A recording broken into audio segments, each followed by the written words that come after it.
episode of Hit and Hustle from IrishSportsDaily.com. I'm your host, Greg Flammang, and with me, as always, is Jamie Uyeyama.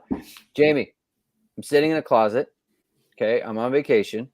All right, but I have the fever. Okay, I have the Notre Dame football fever. I have college football fever. It is here.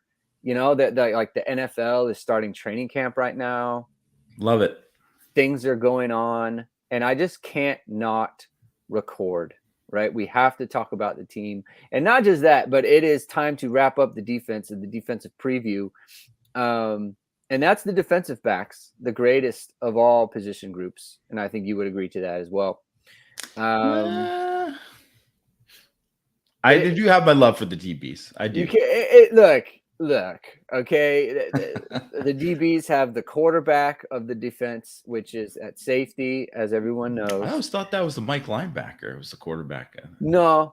Because like the Mike linebacker is almost like the center, right? Like the center is in charge of all that stuff, like the front line stuff. But the free safety is in charge of the whole thing, and that's like the quarterback. So I don't know but the pressures, the switching fronts, though. I don't. I think it's for another day. It's for another day. Safeties can switch fronts, all right, like no problem. So all right, so here's the deal. So we are going to talk about the defensive backs. I think a lot of people this is my impression. I don't know if this is how it is for you as well, but it is my impression that the DBs are kind of seen as the I don't want to say the weak link, but like the question, like the defensive backs have the most questions in the backfield, as far as I would say, especially field corner, because that's kind of more up in the air with Clarence Lewis, Tariq Bracy, and rising freshman Jaden Mickey. So what are your impressions? Like, do you agree with that? Like, do you agree that the defensive backs have the most questions leading into the season, as far as quality and kind of like what the ceiling is for this group? Yeah, I think that's a fair assessment. I mean, I wouldn't call it a weak link either, because I think they have a chance to be pretty good. I just think that when you compare it to the overall, like in terms of proven talent, in terms of depth, and if you compare it to defensive line and linebacker, just Notre Dame is deeper at those positions, like quite a bit deeper. With guys who have played and made plays. And I think there's some questions. There's obviously some shuffling that's going on. You kind of mentioned with the field corner thing, and we'll get into that more. And then obviously, even though, you're gaining Brandon Joseph, which is a big deal, but you lose Kyle Hamilton. And I know they didn't have him for the last half of last year, but, there's still, who's going to be that next safety that plays there, how many safeties are going to play, how many corners are going to play. Like Notre Dame has kind of been in a situation where they really haven't played more than 3 corners in a year for quite a while, because they simply really haven't felt comfortable enough to play more than that, right? Like maybe 4.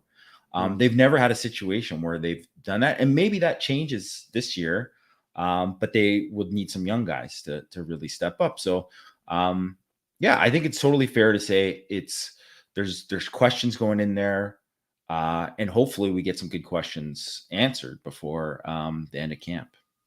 And I think that's a position group. I think we have a chance to get some things figured out there. You mentioned young guys. So Jaden Mickey's been kind of like a summer sensation, really. I mean, even since the spring, right? Like he's been, the talk of him and the way that he was playing, and everyone was very excited. And I know you guys were excited when you saw them play, or when you saw the open practice. In the spring, I think people liked what they saw from him in the spring game.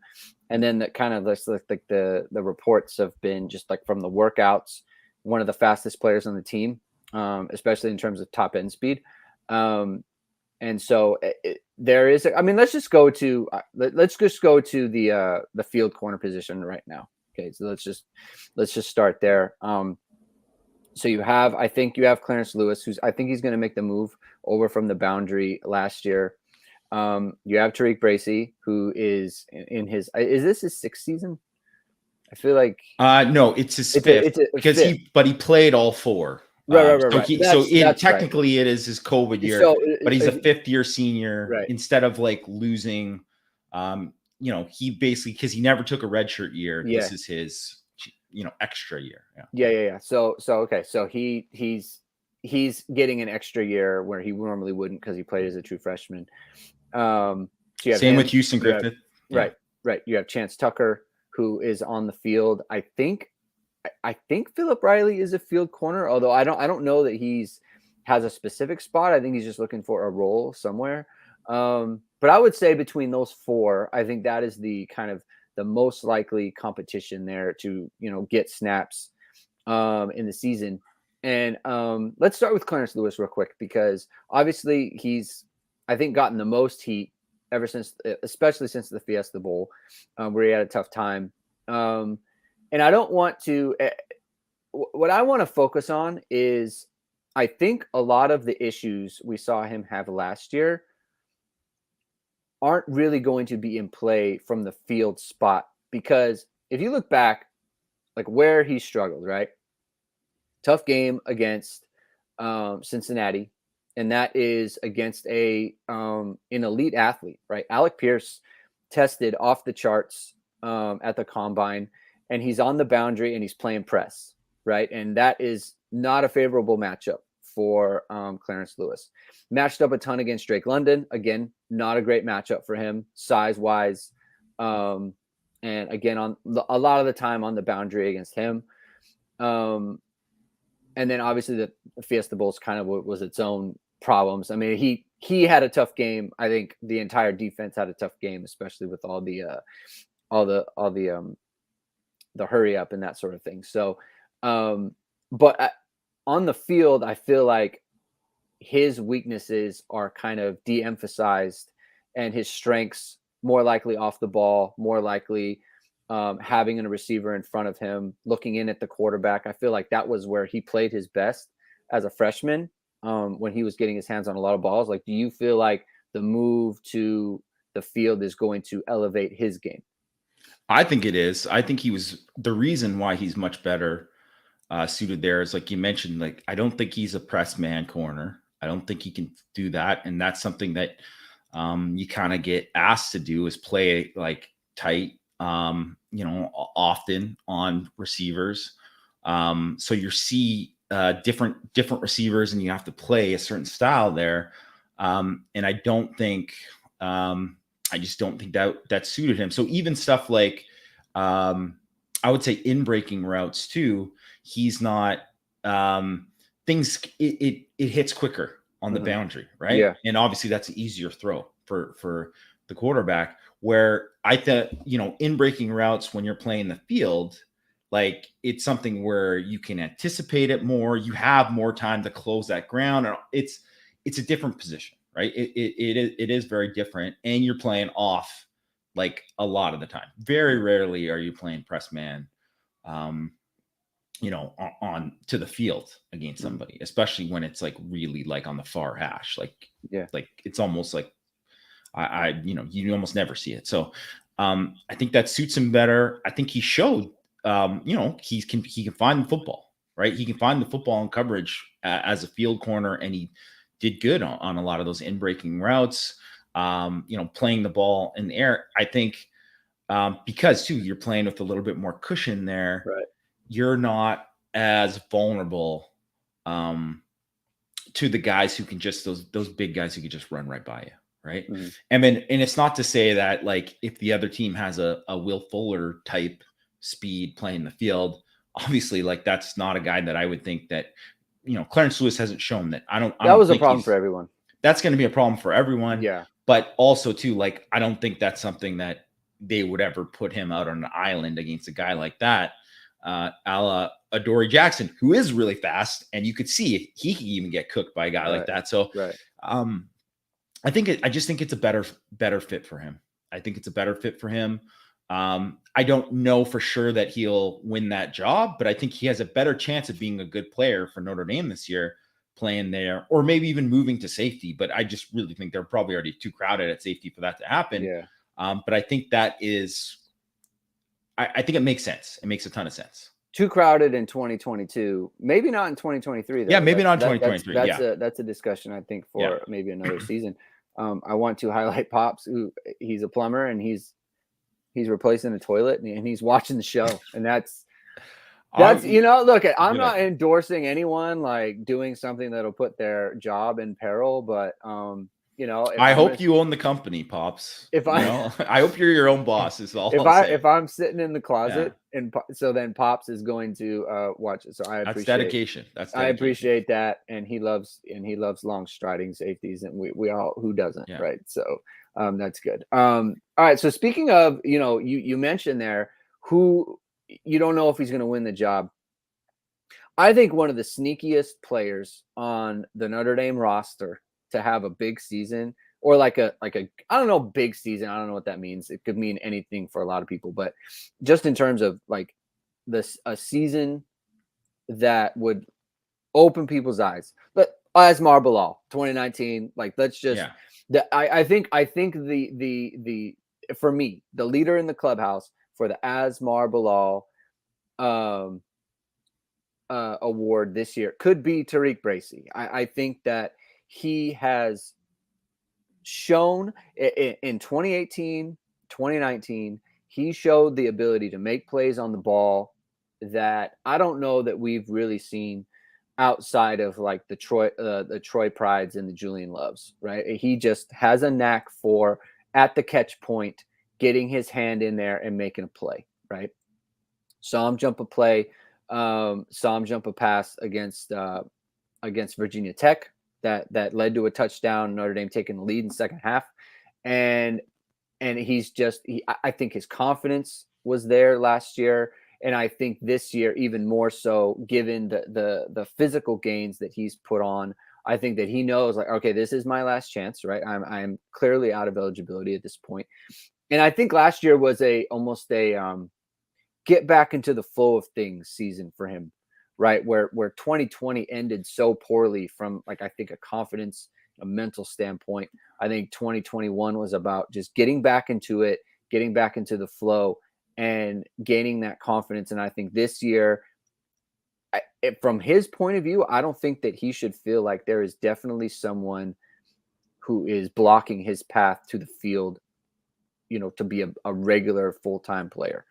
And I could see him really making like a big jump this year and really having probably his best season at Notre Dame so far. I think that's totally fair. I love that, the Asmar Bilal comparison. I think that makes total sense to me. He had a great spring, made a ton of plays on the ball, just the little that we saw from him. I think he is, definitely, put it down and etch it into stone. He's going to be the nickel this year. And I thought he played really well as the nickel last year too. So I think he'll be better at that this year. But I guess my big question is, if you're going to play him as the nickel, and then I think it's, in certain games, like I think the Ohio State game is probably a game where you're going to see a lot of nickel, right? Oh, so yeah. If he's that, then you have to look at, who's going to be the field then, right? And we'll get into Jaden Mickey in a second, but I think, is it going to be like him kind of splitting a job with someone there if he earns that? Because you kind of split it if you are the nickel too, right? So I do think, like whether it's Lewis, whether it's Mickey or whatever, you're probably going to end up seeing a couple guys play on to the field there. And I mean, I think if Bracy keeps it up, I think he's probably going to earn it and get a chance to play too. So, and I think of like, I do think there was those two games really, right? The North Carolina game in 2020, right? The North Carolina game, he gets cooked. He gets cooked on a one, he gets beat on jump ball in the end zone, and then he gets cooked on a post route, right? And then, they play Clemson, and week after, and he gets cooked on another post route, right? I believe that was Cornell Powell who got him on that. Yep. And I just think too that to me that was confidence. It was like there, and that's why they got him out, because it was like he wasn't thinking that he was gonna. And it's confidence because the technique was poor. Yeah. Like it's just like the Cornell Powell game. Like it's just kind of non-competitive. Like getting turned around. Not opening hips. Just like it was kind of weak, not reading the play. And the same thing with North Carolina. And the other part too with the Clemson game, there was another play before it was right before the Cornell Powell play where he's in the slot there and he had outside leverage or he had outside cover and he completely opened the gate, just allowed like a third down, just allowed like a simple throw and catch. And in that kind of game, like you can kind of tell like, hey man, like that's not, you shouldn't be giving that up. Like that's, first of all, it's a mental error just from a alignment standpoint and from what you're giving up. And then when you give up the long play, like that's how you know this isn't just physical. Like there is a mental aspect to the game where it's like, you can't give this up. And then you see the same thing early against North Carolina. It's like, okay, that's, we got to get him out. He can't. And I don't think it was a situation where like the lights were too bright or anything, because you look at the year before, he had to play key role that Georgia game. Yeah. I mean, he made a couple really important plays in that game. Obviously, he broke up that one play to George Pickens in the end zone, which is a huge play. Yeah. And then in the bowl game, obviously, he made a couple really nice plays as well, too. So I think it was a thing. And I think he came back and kind of refocused. And two, he's another example of why, I mean, a lot of people were like, Tariq Bracy, I think he's done. People see you get beat a couple times like that, and people write you off at corner, right? It's just like, because the spotlight's on you. So they look at that and they say, oh, you're done. And Notre Dame fans have flashbacks of Gary Gray or Clifford Jefferson or whatever, or pick a corner who struggled at a certain point and kind of lost their confidence. Do that, but there's definitely guys that it can happen, and then you got to get back on that horse. And I think he proved that. And if anything, too, Clarence Lewis should look at Tariq Bracy as an example of like, man, I had this happen to me last year. Here's my chance to get back, right, and do it. So I'm excited to see Bracy this year, and I would be shocked if he didn't have a great camp. Yeah, and I was kind of thinking like, okay, the premature, writing off of Bracy after 2020. First of all, it was a COVID year, so like there was a lot going on that year for a lot of guys. And second of all, like again, we talk about kind of how we've talked before about the how it works within a team in a season when you've shown, like when you're a corner and you consistently giving up big plays for scores, especially like as you get into November, you're going to lose your spot. And it's hard to get it back because they don't, once the coaches kind of lose trust in you, it's like they're going to put in someone else who they feel like is not going to do those things.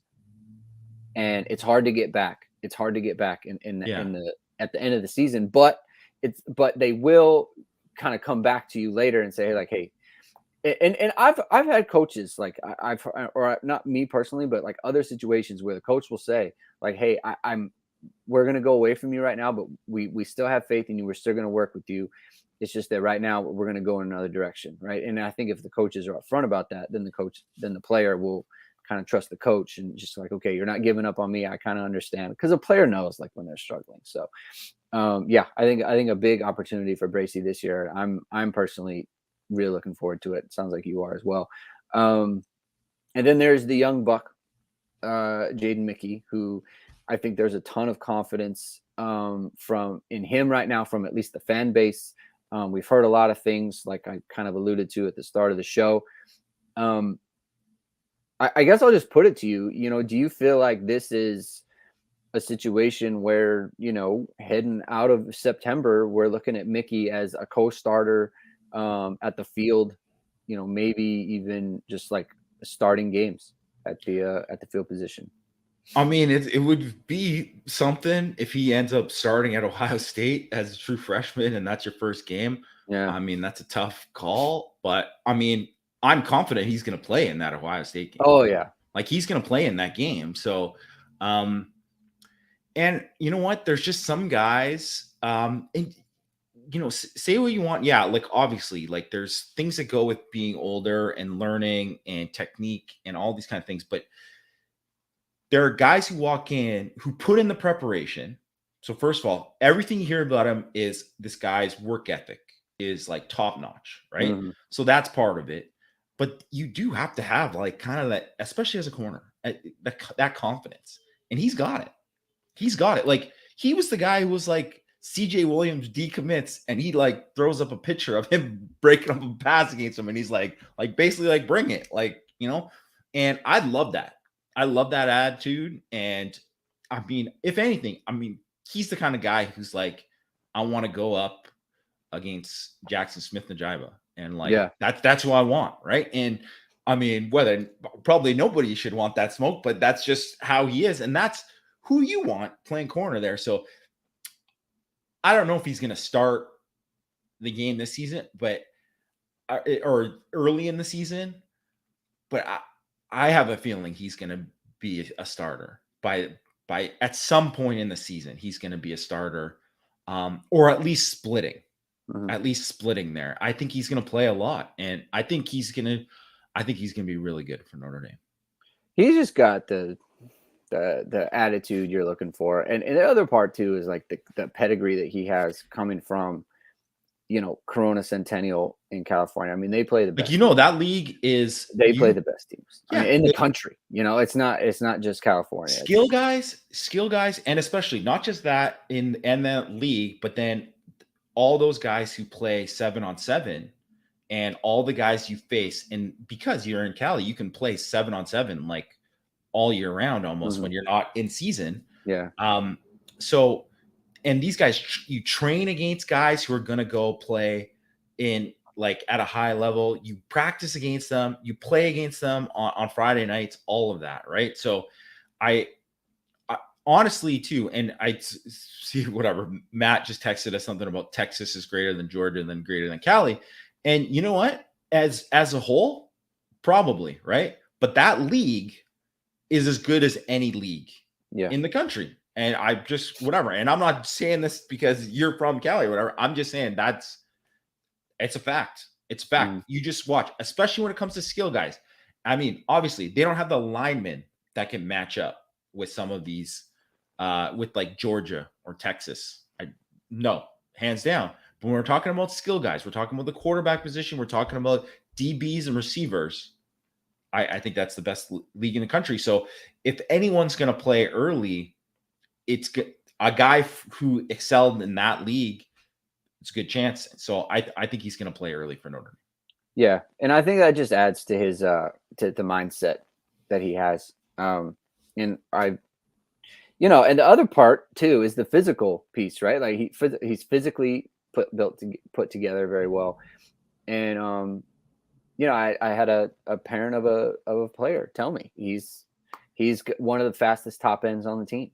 And so when you have that, like you have that combination of all those things. Yeah. If he's going to be the one of the fastest players on the team, then all it's a matter of then is learning the playbook. And the work ethic piece, I just don't put it past him. So I absolutely think that I think it's really just a matter of time before he cracks the lineup permanently, given all we've said about Clarence Lewis and Tariq Bracy. So, and then at the other field, right? So you have, you have, I guess, to Benjamin Morrison, right? Like we don't know. Like let's look at I think Morrison, kind of the unknown guys. I think Morrison, they'll probably try to make him a boundary, and I think that's where I kind of see him. I just think obviously, well, one thing, it makes sense because you got Mickey there, and if you feel he's going to be your field / nickel type guy, then and it's like they came in the same class. They came in the same class, so I just think, and I already thought that Morrison was probably going to be the boundary, anyways. So that's what I mean. But I mean, I don't know that. I mean, we'll see when they start practice, but that's what I think for Morrison. Yeah. So they have Chance Tucker, who we saw a little bit in the spring, and that's kind of like, I mean, huge camp for him. This is a huge huge opportunity for him to kind of make a name for himself, because you have the younger player who's ascending behind you. So you have that. You have Phillip Reilly. I mean, all these guys. I think it's just a matter of can you make a splash in camp? Because that's where you get the confidence of the coaches to say, okay, if you consistently do it in camp, then that's when you get your chance in the game, right? And then you make it happen in the game, and then you get to play. So I think between those guys, I mean, what do you see from Jaden Bellamy? Just like where do you see him fitting? Like, is he? I almost see him like almost as like a hybrid nickel safety guy. That's how I've always kind of viewed him too. Yeah. I do wonder, like, I kind of felt like he was going to maybe eventually be a safety. And obviously he played a lot of safety for his high school. So he's kind of like making the transition over. But then because of that, you also saw like a lot of like nickel stuff where you could see like, man, I could see this guy blitz. I just think he's got a good feel for things coming in front of him, whatever. I think I know they like him a lot. Mm-hmm. But yeah, I don't know. I mean, I have a feeling that the corners that they brought in this year could, like, if you told me all three of those guys ended up like jumping the guys in the previous class, like I wouldn't be shocked by it. Like, yeah. And it's not that, it's just that I think that just some of the stuff you're hearing, and just like, just liking them as just pure prospects too. Like I like those guys better. So I think some of it is just a matter of time. But we'll see. And that's why you mentioned like Chance Tucker. It's huge for him. Like, yeah, it's kind of like it's completely unfair. I always say this when there's like a guy who's only been in the program for a year, and then you're like, well, it's kind of now or never. He's only been in the program for a year, but look at the guys behind him. Yeah. Look at the guys come behind him in this class. Look at the guys that they have committed in the class after. And then you say, well, Tucker, like, it's got to happen. It's got to happen now. He's got to make a big jump to the point where like, oh, like he's got to be, if he's not playing, he's got to be really close. And like they have to like what they're seeing from him. And I mean, and that goes for, Phillip Reilly and Ryan Barnes too. That's just when you're bringing in talent, that's just how it's going to be. So there's a lot of pressure on those guys. There's a lot of pressure too. And just like looking at it from the way a practice is run, it's a battle for reps. For sure. You know what I mean? Like you have to, because it's not like, I think that we kind of go into these things and we feel like everyone is kind of on equal footing. There just aren't a ton of reps to make a case for yourself. And that is why it's very hard for like someone like Clarence Lewis or Tariq Bracy to get passed up, because they get their reps. Yeah. And then you have, the Mickeys and the Tuckers and those guys. And it's not like they get 10 reps a practice, like Tucker might have like legitimately like 2 or 3 one-on-one reps to where he needs to make like a big he needs to do something. Yeah. That's how it is. And and also you have to think of what Notre Dame has got in terms of depth chart on receiver now. So it's not even like Notre Dame doesn't have like 14 scholarship receivers. Yeah. So there isn't like a guy on the third team who's actually like good, like to the point that you're like, oh man, like this guy probably would play on some other years or whatever, right? Like, the third and fourth teams are like walk-ons for the most part, right? Like, so, and if you're going, I mean, you definitely can't get cooked by a walk-on. I was going to say, you got to dominate those guys. You got to dominate. Yeah. You absolutely have to dominate those guys. And then when you get a chance to go against someone, so like Benjamin Morrison, true freshman, right? He's not going to get a ton of reps. So how he did in the summer when they're doing, and they're like, there's got to be people like saying like, oh, Morrison's a dude, right? Like that's got to happen for him. And then when he gets into camp, all of a sudden he's got to be matched up against Colsey and he's got to put him in chains. Like that's just kind of what you got to do to you got to win those matchups. And you're like, oh, this guy can play. That's how you jump the line. right? That's how you jump the line. And it's really difficult. And that's why people always think like, oh man, why isn't this guy playing yet or whatever? It's like, because you only get so many chances. They're not like, they're very rarely are they just elevating a younger guy and being like, let's just throw him on the first team, see how he does. That doesn't happen very often. No. So you got to dominate when you're in with the twos, you got to, or the threes or whatever. You have to absolutely dominate those sessions. And then anytime you're up against like guys that are like above you on the depth chart in that sense, on offense, you gotta win. You gotta win or just make it close enough that you're like, oh, I want to see more of him. That's the only way. That's literally the only way. And I mean, you've seen it happen. I've seen it happen. That happens with guys. That's how freshmen end up playing or whatever. But like, I think like Lorenzo Styles last year too, he was like, kind of having like a quiet camp or whatever. And then all of a sudden one day he just started dominating like guys like, Phillip Reilly and Chance Tucker and these guys. And they're like, well, that's how you look it up on, you move up a rung, right? And that's just how it works. Yeah. And like another perfect example of how someone can just get lost is KJ Wallace. Like good spring, right? Did competing well with the nickel, like he looked showing up, making plays, looked good fall camp, and then had the bust against Toledo, and then that's it. And then you can't get from his point of view. Where do the reps come from? At that point, where do they come from? How do you get back out? Like, how do you get your chance again? And that's so when a player like him leaves, it's like, I need to go somewhere where I can get the work, because it's not that there's so many guys at Notre Dame or whatever. It's not that they can't play. It's that you have to have an opportunity to prove that you can play.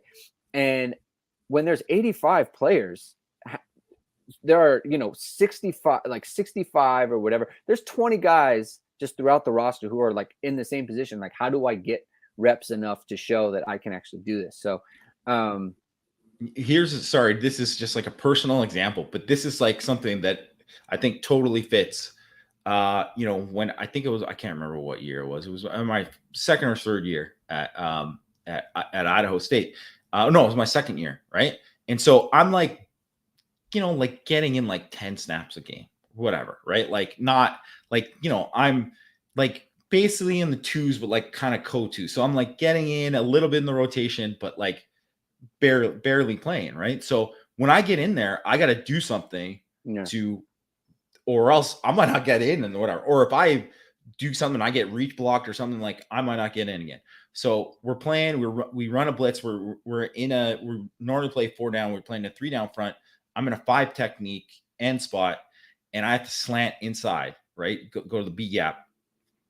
So I do my job, and guess what? Like it was a total bust up front. I'm like, oh, it's right there, right? Well, Will linebacker's supposed to loop around me, and he's supposed to have contain, right? Will totally screwed up his job, and because I'm chasing this, the quarterback sees me as the bust, whatever. He runs away, gets out the pocket. If all that Will linebacker, if he was just there, that guy has to stop. I'm getting a sack, right? I'm getting a sack, or we're combined on a sack or something, right? Either way, I'm looking good on the play. But because he didn't do his job, I look like all of a sudden, whatever, it looks just in the heat of the game, it looks like I lost contain. I didn't get a snap the rest of the game. And then after they watch film and they're like, yeah, that wasn't your fault, right? I'm like, well, luck that did me during that time. And I tell you, I want to punch that Will linebacker in the face because that guy screwed me in that game, right?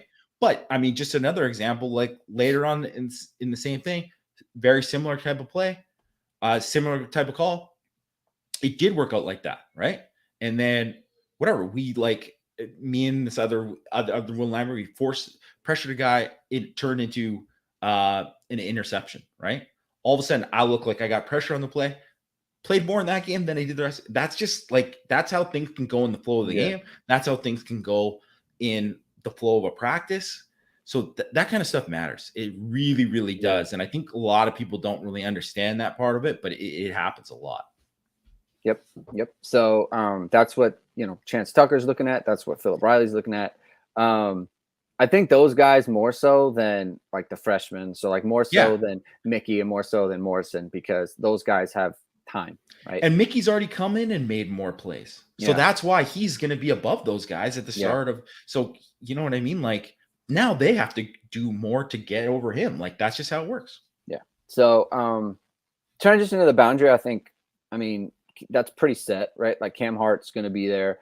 I think Ryan Barnes is going to be there. And I think, Benjamin Morrison is going to be competing with Ryan Barnes for kind of that second spot. I've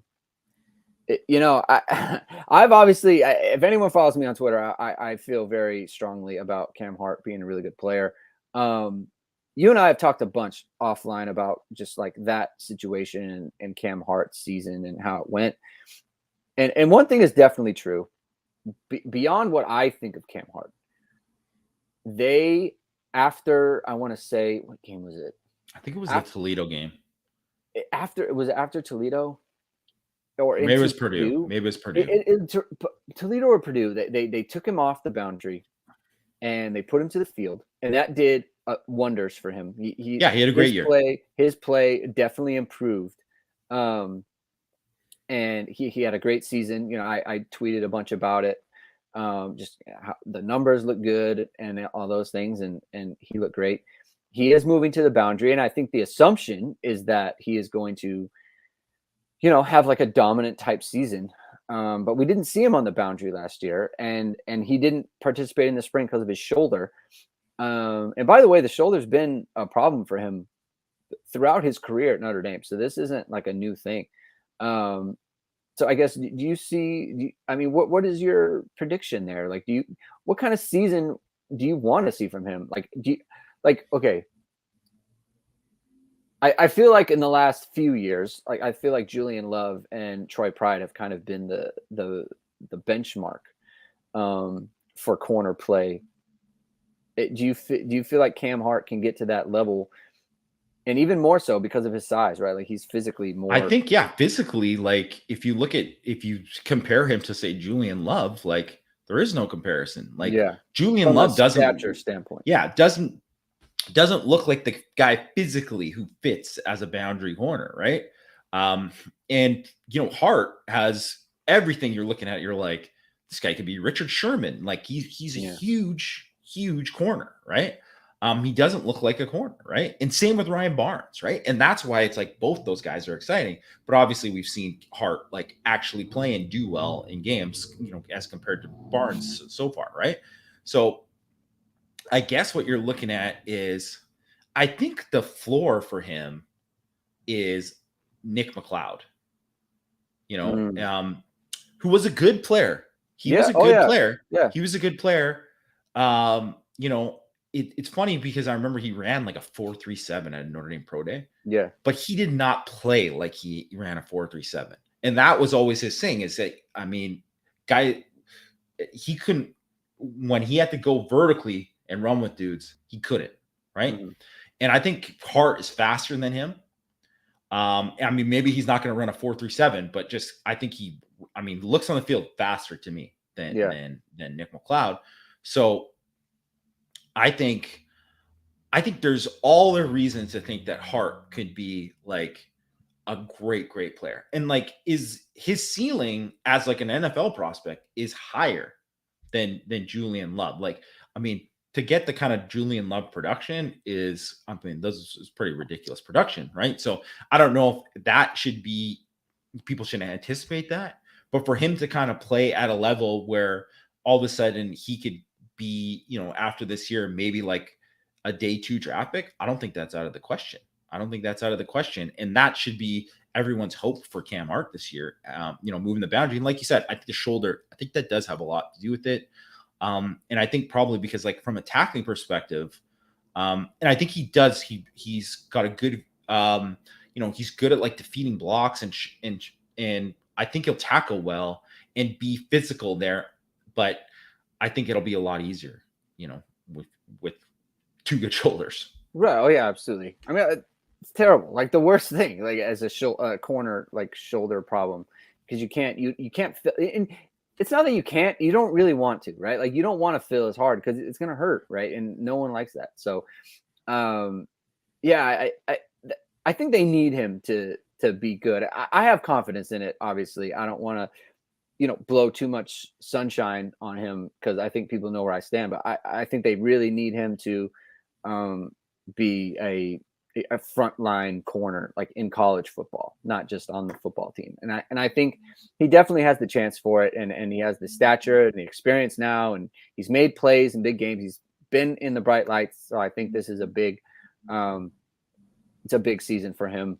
And all right, so that's corner. Let's move on to the safeties here. And I'm just going to look at the safeties kind of holistically here because I think they're going to be interchangeable in so many ways, and especially the way that they use Brandon Joseph. And I mean, look, last year when Kyle Hamilton goes down, you think to yourself, not even what it meant for that season, but just like beyond, right? You always think like, what is it going to look like now in 2022? Where it's like you don't have Kyle Hamilton, Ramon Henderson hadn't really emerged yet. Like you didn't really know what it was going to look like.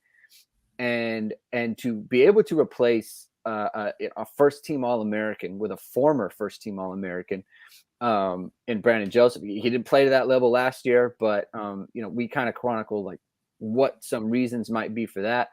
I think that he's made a ton of plays in practice, which to me is a pretty big indicator, right? And always a great sign. Yeah, and I'll just tell you, like it's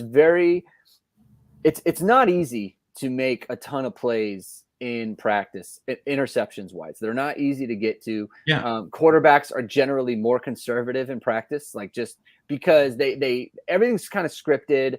They know, like, especially when it's like a quarterback competition. They're like, I don't want to throw this pick could cost me the job, right? Right. And so there's a lot of that. Yeah. Right. So when you're making plays, it's like a great sign there. We saw him as a blitzer in the spring game. I mean, they can use him in a lot of fun ways. He's gonna have a big year. So there's that. I think Ramon Henderson is emerging. I saw him as the he got Weekly Warrior, shows. He's working really hard in the off season. I love his game. I've kind of always loved his game. I think it might be a California thing, a California plus track thing, right? So I'm always going to gravitate towards those guys. But so there's those two guys on the front line. I think you have Xavier Watts, who's really a wild card, right? Like I was hoping for a little bit more buzz out of him in the off season / spring. Didn't really come, but it's not really anything that concerns me. And then you have the kind of the two veterans in DJ Brown and Houston Griffith, who DJ Brown to me is a different kind of player. Like he's been a playmaker. He's created turnovers. He's been a key tackler for Notre Dame. I mean, he's been around the ball, right? So, and Houston Griffith's obviously well chronicled, like has had problems being around the ball. Assignment sound, which is important, and that's why he's still around. That's absolutely. If you're not assignment sound, you're not going to be around, especially at safety. So there's that, and then there's Justin Walters, who I can't really figure out like why there isn't buzz around him. Like he's another guy. Like say what you want. He always seems to show up. And in the spring game, he's making picks and doing that sort of thing. Looks good in the uniform. He's a physical tackler.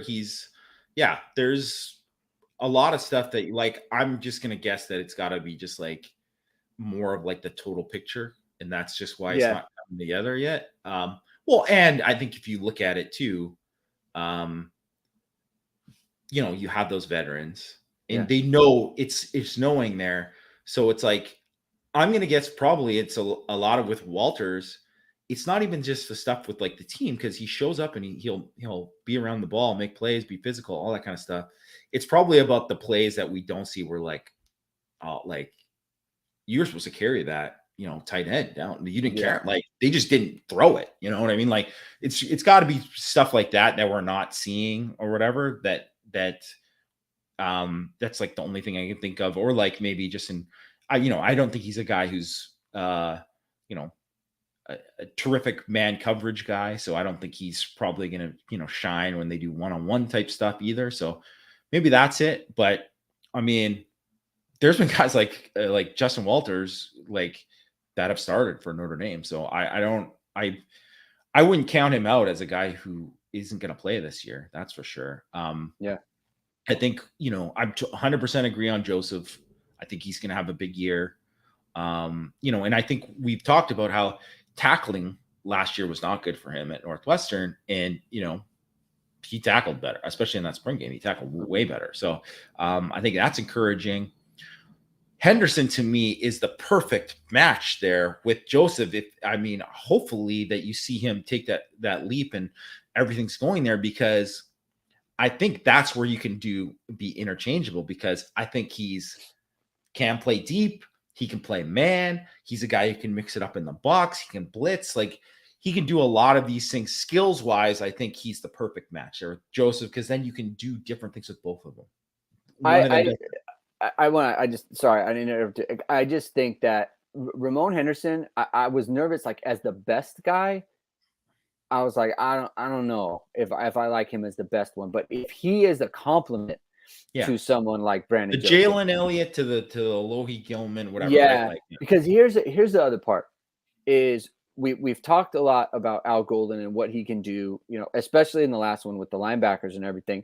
When you have safeties who are interchangeable with similar skill sets, that is when you can really disguise things defensively and really make things hard for the offense, because you can ask either safety to do the same thing. Basically, you can have Brandon Joseph cover the slot. You can have Ramon Henderson cover the slot. You can have Brandon Joseph blitz. You can have Ramon Henderson blitz. Either one can cover deep half. Either one can cover single high. Like, they can do any of those things. And that's the difference. And that is where I think is the clear indicator. I mean, people, there were still some questions about like whether Henderson would start or DJ Brown. And I think the clear indicator there is like DJ Brown, there are things that you don't want him to do. Yes. And so you're limiting yourself. I don't think he can play single high. Definitely not. Right. And I don't know that you want him in the slot. No, I wouldn't want him as matched up in man coverage in the slot. And then obviously with Houston Griffith, I think he's just way more of a box guy. Like, he's way more of a better like box safety, split the field a little bit, but he's not going to make plays on the ball. Right. Yeah. Like, and then even then too, like, I think, like, I don't know. I just think, I don't think it's a bad thing if DJ Brown ends up winning the other safety job. But to me, if Ramon Henderson wins it, I think it's a really good thing for Notre Dame.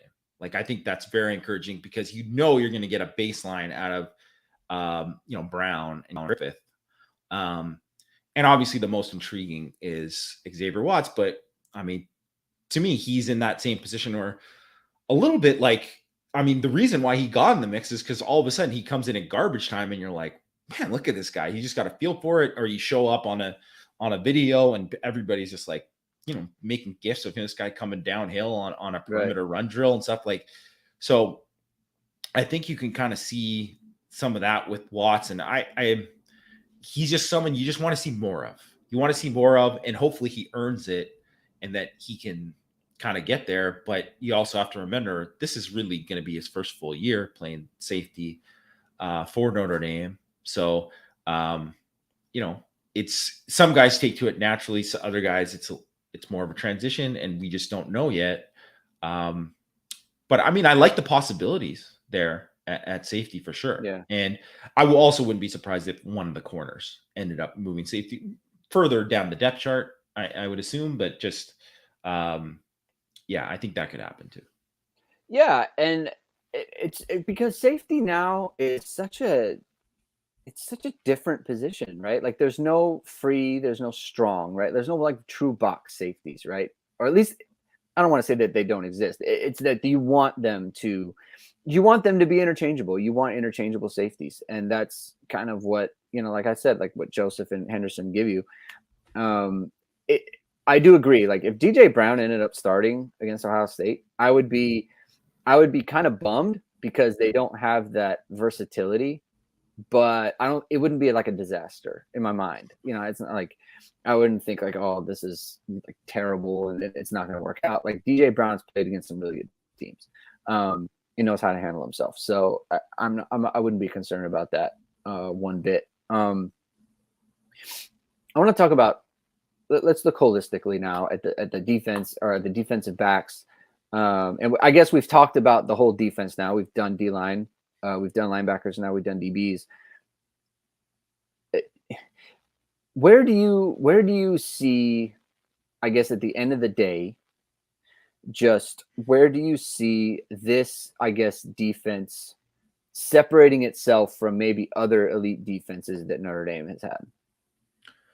To me, it's like the versatility of the number of guys they have up front, and then in the front seven that should be interchangeable, right? Mm-hmm. Where they can do different stuff. So like, and it's something we kind of talked about on the previous thing when we were talking about linebackers, where now I think they can play that kind of a 3-down look with 3 linebackers and 3 guys who can play linebacker, but one of those guys can also move up and play on the ball off the edge, right? Like, so that's where they can kind of do things and mix and match and keep people guessing what they're doing in terms of like front wise, coverage wise, what they're doing in that sense too. And then I think too, like we mentioned with Henderson, if that happens too, you gain that kind of extra versatility there too. So that's why I think they can kind of separate. And I just really think in terms of what they have up front, I mean, obviously Foskey's the headliner, but I really think that they have multiple plus pass rushers. And, they had 40 sacks last year, or maybe it was 41, but whatever. They had at least 40. And, that's obviously something that never happened during the entire Brian Kelly era. So like a dozen years, it only happened the final year under Marcus Freeman. And I think that number, like, to me, that's like the baseline. That's the over under. Like they have a chance to go over, in my opinion, because I think they have so many different guys that can rush the passer and win matchups, especially against like, if you got a weak spot on your own line, I think Notre Dame has enough pass rushers where they can expose that weak spot. Mm-hmm. And then I think some of the linebackers can rush the passer pretty well too. Yeah. So, and I think when you have all that mixed in, I mean, I think it's going to be a fun defense to call for Al Golden. I think he's going to be able to do a lot of things. So I feel like there hasn't been a match between the depth and, like you said, like plus pass rushers on the defensive line matched up with the depth and talent that's at linebacker too. I feel like it's always been kind of like we've had frontline players, but then behind it was like a clear drop off, right? And so it was almost like the frontline team, it was just like hang in there, and give us good reps.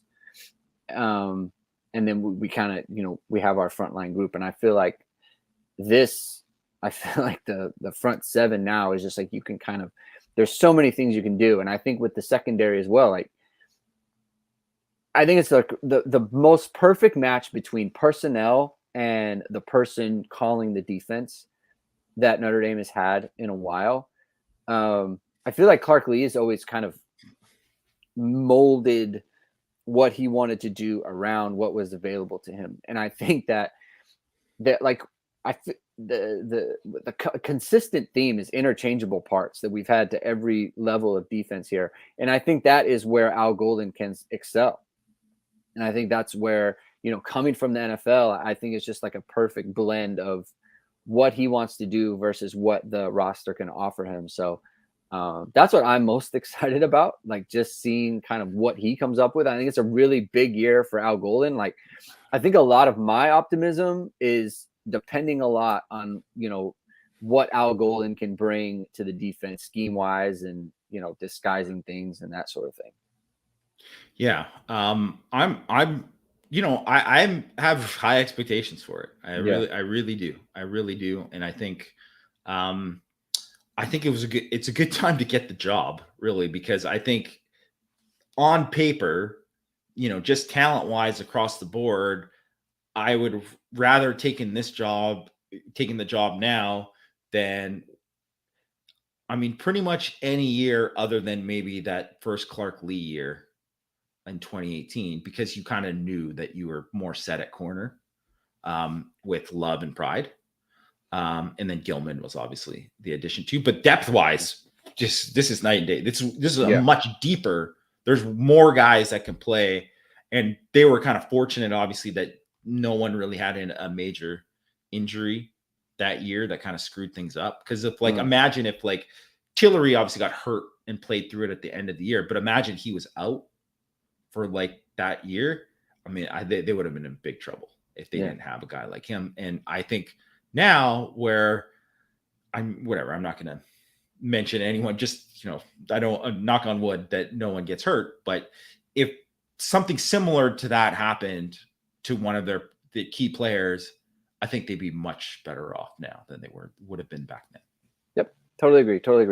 All right. That's the defense. That's the defensive back preview. That'll wrap it up for our kind of defensive preview coverage.